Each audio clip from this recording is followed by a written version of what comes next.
selamat pagi, siang, sore, dan malam buat teman-teman semua yang lagi nonton video ini. Perkenalkan, nama saya Zahra Fitria Handayani dari Binus University. Di sini saya akan memaparkan dampak sosial dan kesehatan pada perilaku merokok usia sekolah. Yang pertama akan saya jelaskan yaitu latar belakang.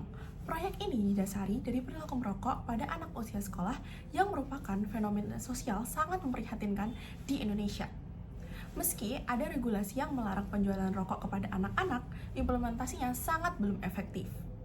Rokok masih mudah diakses melalui warung kecil atau bahkan perantara orang dewasa, dan diperparah oleh pengaruh teman sebaya, keluarga, dan iklan rokok. Anak usia sekolah juga sangat rentan meniru tanpa menyadari risiko kesehatan dan psikologisnya. Oleh karena itu, fenomena ini menjadi tantangan besar bagi pencapaian tujuan pembangunan berkelanjutan atau SDGs, poin ketiga tentang kehidupan sehat dan sejahtera. Berikutnya yang akan dibahas adalah rumusan masalah. Berikut merupakan rumusan masalah atau pertanyaan yang kami bahas dalam proyek ini. Yang pertama ada bagaimana pengaruh perilaku merokok terhadap kesehatan anak usia sekolah. Yang kedua, apa faktor utama yang mendorong anak usia sekolah untuk mulai merokok? Kemudian yang ketiga, apakah perilaku merokok mempengaruhi prestasi akademik anak usia sekolah?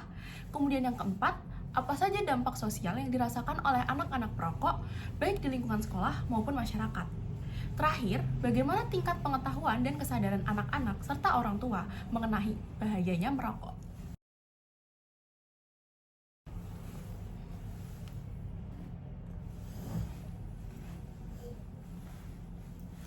Setelah rumusan masalah, terbitlah hasil temuan. Hasil wawancara menunjukkan perilaku merokok pada anak usia sekolah banyak dipengaruhi oleh lingkungan sekitar, terutama teman sebaya dan keluarga perokok. Kurangnya edukasi dan pengawasan dari sekolah maupun orang tua membuat anak tidak menyadari bahayanya merokok. Dampaknya dapat terlihat pada gangguan kesehatan seperti masalah pernafasan dan menurunnya daya tahan tubuh, yang berdampak besar pada prestasi akademik dan kehadiran sekolah. Selain itu, anak perokok juga akan mengalami stigma sosial. Kesadaran masyarakat akan pentingnya menciptakan lingkungan sekolah bebas rokok masih rendah, sehingga diperlukan upaya kolaboratif untuk membangun lingkungan yang aman dan sehat bagi anak. Kemudian yang akan saya bahas adalah solusi. Saya mendapatkan 3 solusi utama.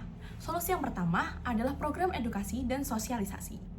Kegiatan ini berupa seminar dan lokakarya yang ditujukan bagi siswa, guru, bahkan orang tua untuk meningkatkan pemahaman tentang bahaya merokok dan pentingnya gaya hidup sehat.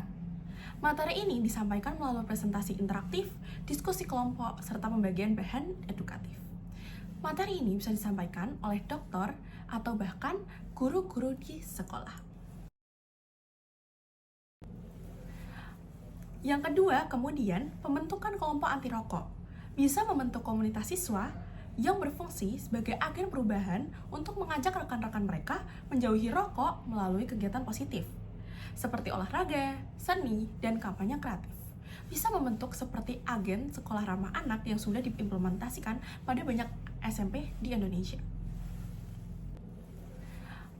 Yang kedua, kemudian, pembentukan kelompok anti rokok bisa membentuk komunitas siswa yang berfungsi sebagai agen perubahan untuk mengajak rekan-rekan mereka menjauhi rokok melalui kegiatan positif, seperti olahraga, seni, dan kampanye kreatif.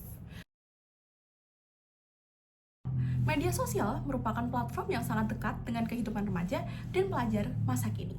Oleh karena itu, kampanye anti rokok akan dioptimalkan melalui berbagai media sosial populer seperti Instagram, TikTok, YouTube, dan WhatsApp.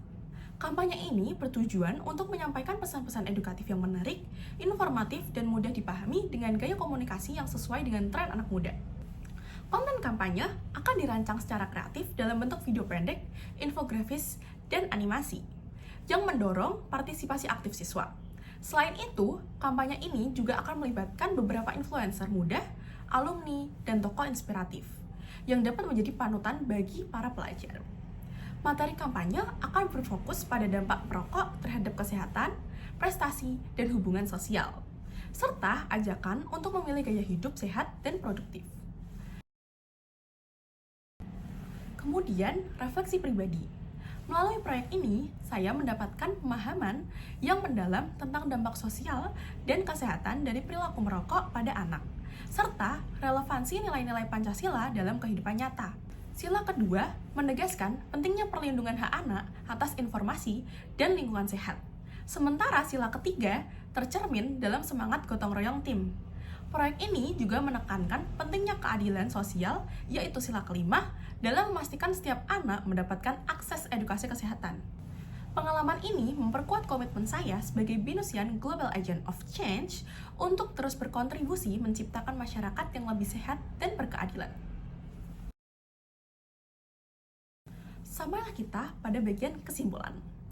Perilaku merokok pada anak usia sekolah merupakan masalah serius yang dipicu oleh pengaruh lingkungan, minimnya edukasi, bahkan lemahnya pengawasan.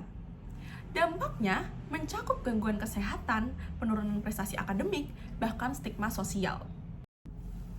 Proyek ini merumuskan solusi melalui edukasi.